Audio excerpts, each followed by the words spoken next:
जय माता दी। दशा माता की जय हो। आप सभी कमेंट में जय माता दी अवश्य लिखेगा। आइए आज की वीडियो में हम लोग दशा माता व्रत की कथा का श्रवण करेंगे। एक राजा था, उसकी दो रानियां थी। बड़ी रानी के संतान नहीं थी। छोटी रानी के एक पुत्र था। राजा छोटी रानी और राजकुमार को बहुत प्यार करता था। बड़ी रानी छोटी रानी से ईर्ष्या करने लगी। बड़ी रानी राजकुमार के प्राण हर लेना चाहती थी। एक दिन राजकुमार खेलता खेलता बड़ी रानी के चौक में चला गया। बड़ी रानी ने राजकुमार के गले में एक सांप डाल दिया। छोटी रानी दशा माता का व्रत करती थी। राजकुमार दशा माता का ही दिया हुआ था। दशा माता की कृपा से राजकुमार के गले में सांप बिना नुकसान पहुंचाए ही चला गया। दूसरे दिन बड़ी रानी ने लड्डुओं में जहर मिलाकर राजकुमार को खाने के लिए दिए। राजकुमार जैसे ही लड्डू खाने लगा तो दशा माता एक दासी का रूप धारण करके आई और राजकुमार के हाथ से लड्डू छीन लिए। बड़ी रानी का यह वार भी खाली गया। रानी को बड़ी चिंता हुई कि किसी भी तरह से राजकुमार को मारना है। तीसरे दिन जब राजकुमार फिर बड़ी रानी के आंगन में खेलने गया तो रानी ने उसे पकड़कर गहरे कुएं में ढकेल दिया। चूंकि कुआं बड़ी रानी के आंगन में बना था, इसलिए किसी को भी पता नहीं चला कि राजकुमार कहाँ गया। लेकिन जैसे ही बड़ी रानी ने राजकुमार को कुएं में ढकेला तो दशा माता ने उसे बीच में ही रोक लिया। इधर दोपहर हो जाने पर राजकुमार के न लौटने पर राजा व छोटी रानी को बहुत चिंता सताने लगी। दशा माता को भी इस बात की चिंता हुई। राजकुमार को उसके माता पिता के पास किस प्रकार पहुंचाया जाए। राजकुमार को तलाश करने वाले कर्मचारी निराश होकर थक कर बैठ गए। राजा व छोटी रानी पुत्र में शोक करके रोने लगे। तब दशा माता ने भिखारी का रूप धारण किया और राजकुमार को गले से लगाए राजद्वार पर पहुंची। वह राजकुमार को एक वस्त्र में छिपाए हुए भिक्षा मांगने लगी। सिपाहियों ने उसे दुत्कार कर कहा, तुझे भिक्षा की पड़ी है और यहाँ राजकुमार खो गया है।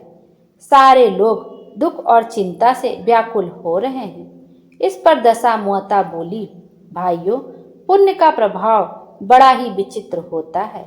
यदि मुझे भिक्षा मिल जाए तो संभव है कि खोया हुआ राजकुमार तुम लोगों को मिल जाए। यह कहकर वह देहरी पर पैर रखने लगी। सिपाहियों ने उन्हें आगे बढ़ने से रोका। उसी समय दशा माता ने बालक का पैर वस्त्र से बाहर कर दिया। सिपाहियों ने समझा कि कुंवर उसके हाथों में है, इसलिए उसे अंदर जाने दिया। दशा माता कुंवर को लिए हुए भीतर चली गई। उसने राजकुमार को चौक में छोड़ दिया और वापस चली गई। परंतु रानी ने दशा माता रूपी भिखारिन को देख लिया था। उसने कहा कि खड़ी रहो, और कौन हो तुम? तुमने 3 दिन मेरे बेटे को छिपा कर रखा था। तुमने ऐसा क्यों किया? तुम्हें मेरे इस प्रश्न का उत्तर देना ही होगा। दशा माता उसी समय ठहर गईं। उन्होंने बताया कि मैं तुम्हारे पुत्र की चोरी करने वाली नहीं हूँ। मैं तो तुम्हारी आराध्या देवी दशा माता हूँ। मैं तुम्हें सचेत करने आई हूँ कि बड़ी रानी तुमसे ईर्ष्या रखती हैं। वह तुम्हारे पुत्र के प्राण हर लेना चाहती हैं। एक बार उसने तुम्हारे पुत्र के गले में काला सांप डाला था, जिसे मैंने भगाया।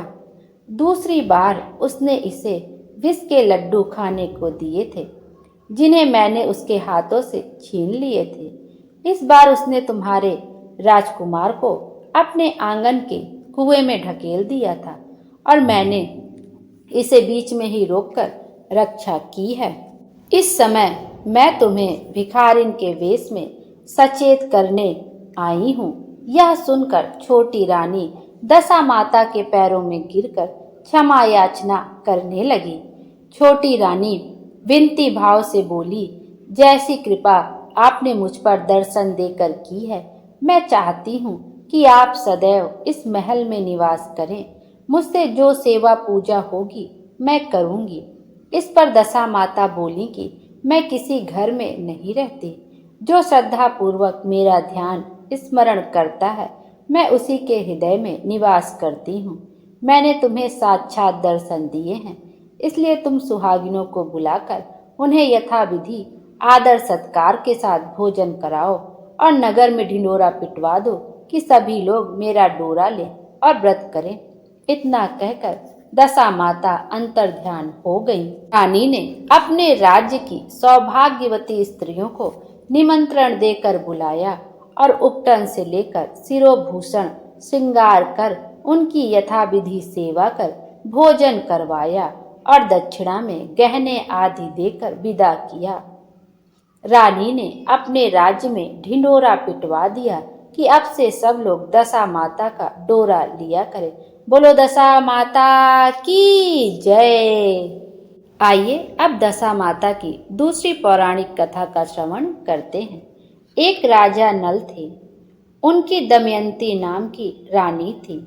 नल के राज्य में अनेकों गांव और शहर लगे हुए थे। एक दिन एक बुढ़िया राजा के महल के नीचे दशा माता का डोरा बांट रही थी, जिसे लेने के लिए वहां पर बहुत भीड़ लगी हुई थी। रानी ने भीड़ देखकर दासी से कहा कि यह किस बात की इतनी भीड़ हो रही है। दासी ने पता लगाकर रानी को बताया कि एक बुढ़िया कच्चे 16 सूत का 16 गांठ का हल्दी से रंगा हुआ दशा माता का डोरा बांट रही है। इसकी जो पूजा करके 13 जौ के दाने हाथ में लेकर तथा दशा माता की कहानी सुनकर अपने गले में पहनता है, उसकी धन दौलत समृद्धि खूब बढ़ती है। यह सुनकर रानी ने भी उस बुढ़िया से दशा माता का डोरा मांग लिया और पूजा करके तथा कहानी सुनकर अपने गले में पहन लिया। एक दिन राजा ने जब रानी के गले में हीरे जवाहरातों के हार के साथ उस डोरे को बंधा हुआ देखा तो उसने रानी से पूछा, यह किस बात का डोरा तुमने पहना है? रानी ने कहा कि यह दशा माता का डोरा है, इससे धन लक्ष्मी बढ़ती हैं। यह सुनकर राजा ने कहा कि हमारे यहाँ किस बात की कमी है, खजाने हीरे मोतियों से भरे पड़े हैं। यह कहकर राजा ने रानी के गले से उस डोरे को उतार कर फेंक दिया। उसी दिन दशा माता ने स्वप्न में राजा से कहा, हे राजन, यह डोरा फेंक कर तूने अच्छा नहीं किया। अब तेरा धन मिट्टी कोयला हो जाएगा। दूसरे दिन राजा ने देखा कि उसका सब धन राख हो चुका है। यह देखकर राजा और रानी बहुत दुखी हुए। तब राजा ने रानी से कहा कि कहीं अन्य शहर में चला जाए। रास्ते में राजा ने रानी को एक तीतर ला कर दिया और कहा कि इसे पका लो, मैं अभी आता हूँ। रानी ने तीतर पकाया। जब वे उसे खाने को तैयार हुए तो पका हुआ तीतर भी उड़ गया। तब वे दोनों आगे बढ़े और अपनी बहन के यहाँ पहुँचे। बहन उनको पुराने घर में ठहरा दिया और हीरे जवाहरातों से एक घड़ा भरकर उनका सत्कार करने के लिए पहुंची। उसने राजा रानी के सामने जैसे ही घड़ा खोला कि उसमें रखे सभी हीरे जवाहरात राख हो गए। यह देखकर राजा ने बहन से कहा कि इस घड़े को तू यहीं पर जमीन में गाड़ दे। फिर वे अपने साथी एक बादशाह के यहाँ पहुँचे। बादशाह ने उनको अपने पुराने महल में ठहरा दिया। उस महल में एक 9 लखा हार खूंटी पर टंगा हुआ था। जैसे ही राजा रानी उस महल में पहुंचे, दीवार पर बने मोर ने उस 9 लखा हार को निगल लिया। यह देख राजा रानी ने सोचा कि यहाँ नौकरी करें। माली के यहाँ वे जैसे ही पहुँचे कि उसका 12 साल से उजड़ा हुआ बाग फिर से हरा भरा हो गया। यह देखकर माली ने उनसे कहा कि तुम दोनों मेरे यहाँ काम करो। उस पर रानी ने कहा, मैं 4 काम नहीं करूंगी, दीपक नहीं जलाऊंगी, चारपाई नहीं बिछाऊंगी, झाड़ू नहीं लगाऊंगी, बर्तन नहीं साफ करूंगी। इस पर माली ने कहा, अच्छा तुम यह सब काम मत करना, तुम केवल फूलों की माला बनाना और सब्जी बाजार से ले आना। राजा बाग की रखवाली करता रहेगा। एक दिन रानी माली की सब्जी बाजार में बेचने को गई और अन्य स्त्रियों से बोली कि सब्जी ले लो। तब स्त्रियां बोली कि तू अभी रुक जा, पहले दशा माता की कहानी सुन ले। तब रानी बोली कि पहले मैं भी दशा माता की कहानी सुनती थी। एक दिन राजा ने दशा माता का डोरा फेंक दिया। तभी से दशा माता हमसे नाराज हैं। उन्हें नाराज हुए 12 वर्ष हो गए हैं। अगर दशा माता हमारे भी आवे तो मैं आपसे दशा माता का डोरा ले लूंगी। उसी रात दशा माता ने राजा को स्वप्न में कहा कि रानी कल मेरा डोरा ले लेवे तो मैं फिर से तेरे यहाँ आऊंगी और तू पुनः धनवान हो जाएगा।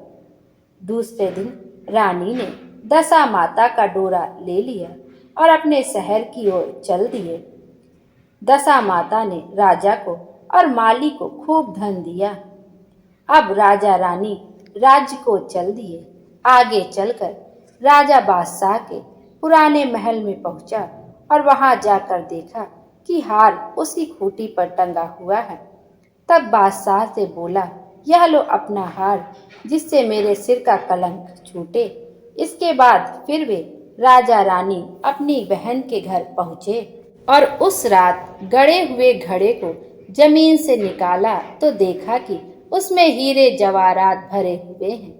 उस घड़े को अपनी बहन को देकर बोले कि अब फिर हमारे दिन अच्छे हो गए हैं।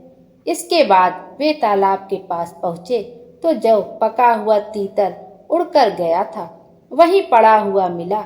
इसके बाद वे अपने महल में पहुंचे कि तो देखा जो धन राख हो गया था वह फिर से पहले जैसा हो गया। इसके बाद एक दिन रानी ने दशा माता का उज्जवल खूब धूमधाम से किया।